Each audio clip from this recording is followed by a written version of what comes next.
नमस्कार, मैं हूं आशीष और आप देख रहे हैं आशीष कॉमर्स क्लासेस।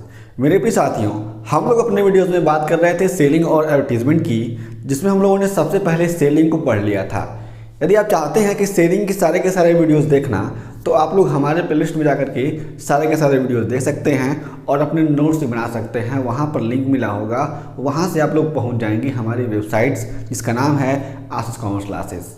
तो हम लोग बात करने वाले हैं एडवर्टीजमेंट की, और एडवर्टीजमेंट में हम लोगों ने आज इसके पहले जो भी टॉपिक पढ़े हैं उसके आगे का हम लोग पढ़ेंगे 9वां टॉपिक। ठीक है, तो हम लोग आज समझेंगे कि विज्ञापन बजट क्या होता है, यानी एडवर्टाइजिंग बजट। हम लोग समझेंगे कि किस तरीके से अगर कोई भी कंपनी विज्ञापन करती है तो उसके लिए बजट बनाती है। बजट जो भी बनेगा वह एडवर्टाइजिंग के पर्सपेक्टिव में क्या होगा, यानी एडवर्टाइजिंग के लिए बजट का क्या महत्व है, ये बातें हम लोग समझने वाले हैं। जैसे मान लीजिए कि आप कहीं पे जाते हैं, किसी भी दुकान पे जाते हैं, या फिर कोई ऐसा काम करने जा रहे हैं जहाँ पर पैसा इन्वॉल्व है। तो आप मान लीजिए कपड़ा लेने के लिए या फिर ग्रोसरी लेने के लिए दुकान पे गए, तो सामने वाला दुकानदार आपसे पूछता है कि आप बताइए आपका बजट कितना है, मैं उतने में ही आपको कपड़े दिखा रहा हूँ। कहने का मतलब क्या होता है कि जिस कार्य के लिए आप व्यय करना चाहते हैं, खर्चा करना चाहते हैं, उसके लिए आपके पास कितने पैसे अवेलेबल हैं। इसलिए हम लोग समझ सकते हैं कि जो बजट है वह भविष्य में जो भी काम किए जा रहे हैं उसी का आज एस्टिमेशन है। ठीक है, यहाँ पे कहा गया है अर्थ में कि विज्ञापन बजट से आशय भविष्य में विज्ञापन पर किए जाने वाले खर्चों से संबंधित योजना बनाने से है। ठीक है, अगर कोई भी कंपनी विज्ञापन करना चाहती है तो भविष्य में जो वह विज्ञापन करेगी उस विज्ञापन के लिए वह कितना खर्च करना चाहती है, उस खर्च करने के संबंध में वह कंपनी जब योजना बनाएगी तो हम लोग कह सकते हैं कि वह क्या है, वह विज्ञापन बजट है, यानी विज्ञापन के लिए बजट है। ये बात आपको समझना है। देखिए, जो भी तमाम तरह की कंपनियां होती हैं उनकी अलग अलग रिक्वायरमेंट्स होती है, तो वे सारी की सारी कंपनियां अपने रिक्वायरमेंट्स के अनुसार ही क्या करती हैं, अपने बजट को बनाती हैं। अगर बड़ी कंपनी है तो उसका बजट भी बड़ा होगा, अगर छोटी कंपनी है तो उसका बजट छोटा होगा। आप लोग देखते होंगे कि जो भी कंट्रीज़ यानी देशों के जो बजट होते हैं वो अलग अलग तरीके से होते हैं।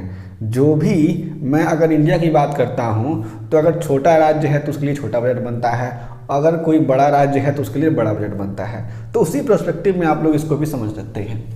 ठीक है, आगे कहा गया है इसके अंतर्गत कोई भी कंपनी आने वाले समय में विज्ञापन पर कितना और कब कब व्यय करने वाली है, इससे संबंधित सभी प्रकार की योजनाएं बनाती हैं।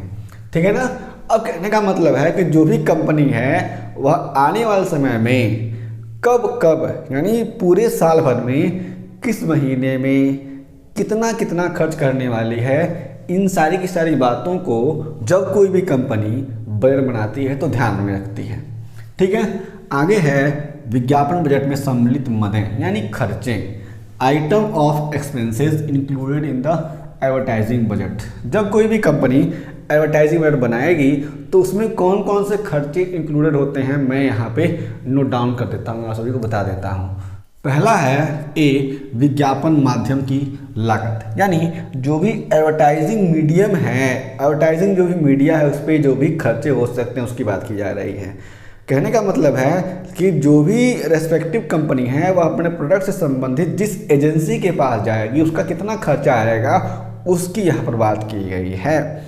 तो उस माध्यम पे कितना खर्चा आ रहा है, समाचार पत्र में दिया जा रहा है, रेडियो में दिया जा रहा है, टेलीविज़न पे दिया जा रहा है, सोशल मीडिया पे दिया जा रहा है, फेसबुक, इंस्टाग्राम, यूट्यूब, टेलीग्राम और लिंक्डइन, इन तमाम तरह के चैनलों पर कितना खर्चा किया जा रहा है उससे संबंधित व्यय होते हैं। उसको हम लोग समझ सकते हैं कि वह क्या है, विज्ञापन माध्यम की लागत हो सकती है। ठीक है, अगला होता है विज्ञापन उत्पादन व्यय, और जो भी विज्ञापन बनाया जाएगा उसको बनाने में कितना खर्चा आता है उसको भी यहाँ पर लिया जाता है। जब बजट बनाया जाता है तो उसके बारे में पहले सोचा जाता है, विचार किया जाता है। आगे है सी, अनुसंधान व्यय। अब कोई भी कंपनी जब बजट बनाएगी तो उसके लिए मार्केट रिसर्च करेगी, अनुसंधान करेगी। यहाँ पर ये बातें समझने योग्य हैं कि अगर कोई भी कंपनी अपना पैसा लगा रही है तो बिना अनुसंधान किए, बिना मार्केट रिसर्च किए अपना पैसा नहीं लगाएगी, क्योंकि जो भी पैसे कंपनी कमाती है प्रॉफिट के रूप में, वे पैसे उसके द्वारा बहुत ही मेहनत से आते हैं। ये बातें आपको समझनी है, ठीक है। आगे है प्रशासनिक व्यय, यानी जो भी एडमिनिस्ट्रेटिव एक्सपेंसेस होते हैं उनकी बात की जा रही है। कंपनी में जो भी खर्चे हो सकते हैं, जो भी मार्केटिंग डिपार्टमेंट है उसके कितने खर्चे हो सकते हैं, ये तमाम तरह के खर्चों को जोड़ करके कोई भी कंपनी क्या करती है, बजट का निर्माण करती है। और हम यहाँ पे ऐसे कह सकते हैं कि जब कोई भी कंपनी किसी भी तरीके से अपने वहाँ पर एडवर्टाइजिंग बजट बनाती है, यानी विज्ञापन बजट बनाती है, हम लोग ऐसे भी कह सकते हैं कि विज्ञापन से संबंधित या फिर विज्ञापन के लिए बजट बनाती है, तो इन तमाम तरह के खर्चों का ध्यान रखती है। ये बातें आपको समझने योग्य हैं, एग्जाम में बहुत ही इंपॉर्टेंट है यह, इसलिए आप लोग इसको ध्यान से देखें, समझें और जानें, ठीक है। आगे हम लोग देखते हैं, तीसरा है विज्ञापन बजट को निर्धारित करने वाले तत्व, यानी elements determining amount of advertising budget, यानी कौन कौन से एलिमेंट हो सकते हैं, कौन कौन से तत्व हो सकते हैं जो क्या करते हैं, विज्ञापन बजट को यहाँ पर निर्धारित करते हैं। यानी उन्हीं तत्वों को देखकर ही कोई भी कंपनी क्या करती है, अपने विज्ञापन का बजट बनाती है, निर्धारित करती है कि विज्ञापन बजट कैसा होगा, किस तरह का होगा, कितने खर्चे किए जाएंगे, कब किए जाएंगे। ये बातें बहुत ही ज़रूरी होती हैं। पहला होता है व्यवसाय का आकार, यानी साइज ऑफ बिजनेस। मैंने आपको पहले ही कहा था कि व्यवसाय जितना बड़ा होगा उतना ही बड़ा बजट बनेगा, अगर व्यवसाय छोटा है तो छोटा बजट बनता है। ये बातें नॉर्मली होती हैं। अगला है बी, यानी व्यवसायिक स्थल, यानी लोकेशन ऑफ बिजनेस। अब अगर कोई भी बिजनेस का लोकेशन आउट एरिया में है तो उसके लिए एडवर्टीजमेंट हल्का सा नॉर्मल करना पड़ेगा, लेकिन अगर मेन मार्केट में है तो उसके लिए एडवर्टीजमेंट में बहुत सारे खर्चे आएंगे ना, इसलिए लोकेशन भी बहुत महत्वपूर्ण भूमिका निभाता है यहाँ पर। अगला है सी, व्यापार की स्थिति, यानी बिजनेस कंडीशन। जो भी बिजनेस चला रही है कंपनी, उसका कंडीशन क्या है। अगर बिजनेस का कंडीशन सही है तो कंपनी अच्छे से एक्सपेंडिचर कर पाएगी, अगर बिजनेस का कंडीशन सही नहीं है तो एक्सपेंडिचर कंपनी को डाउन करना पड़ सकता है। ये बातें आपको समझनी चाहिए। आगे देखते हैं डी, व्यवसाय की उम्र, यानी एज ऑफ बिजनेस। बिजनेस की एज कितनी है।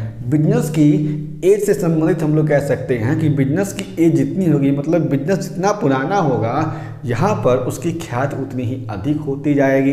तो अगर कंपनी की ख्याति अधिक है तो उस ख्याति को बनाने के लिए भी कंपनी अच्छा बजट मॉडल प्रस्तुत करती है, ठीक है। अगला है ई, प्रतियोगिता, यानी कंपटीशन। कंपटीशन जितना बढ़िया होता है, कितना अच्छा कंपटीशन होता है, छका देने वाला कंपटीशन होता है, कंपनियां दूसरी तरीके से अपने बजट को बनाती हैं। अगर कंपटीशन उतना नहीं है तो बजट नॉर्मल रखा जाता है, और कंपटीशन बहुत ही ज़्यादा है तो कंपटीशन को बीट करने के लिए बजट भी बहुत ही धमाकेदार होना चाहिए। आगे है एफ, व्यवसाय की विक्रय नीति, यानी मर्चेंडाइज पॉलिसी ऑफ बिजनेस। जो भी व्यवसाय की विक्रय नीति है, किस तरीके से कोई भी कंपनी अपने प्रोडक्ट को बेचती है, किन किन उपक्रमों का सहारा लेती है, किन किन प्लान्स को बनाती है, उससे भी संबंधित होता है कंपनी के जो भी बजट होते हैं, वे सारे के सारे बजट, ठीक है। आगे है व्यवसायिक क्षेत्र, यानी साइज ऑफ ट्रेडिंग एरिया। जो भी जिस एरिया में कोई भी कंपनी अपना व्यवसाय कर रही है वो क्षेत्र कैसा है, क्या वहाँ के जो भी ग्राहक हैं वो जागरूक हैं, वहाँ पर डेवलपमेंट कैसा है, वहाँ पर जो भी गवर्नमेंट्स के रूल्स एंड रेगुलेशन कैसे हैं, ये सारी की सारी बातें भी बहुत मैटर करती हैं किसी भी बजट के लिए।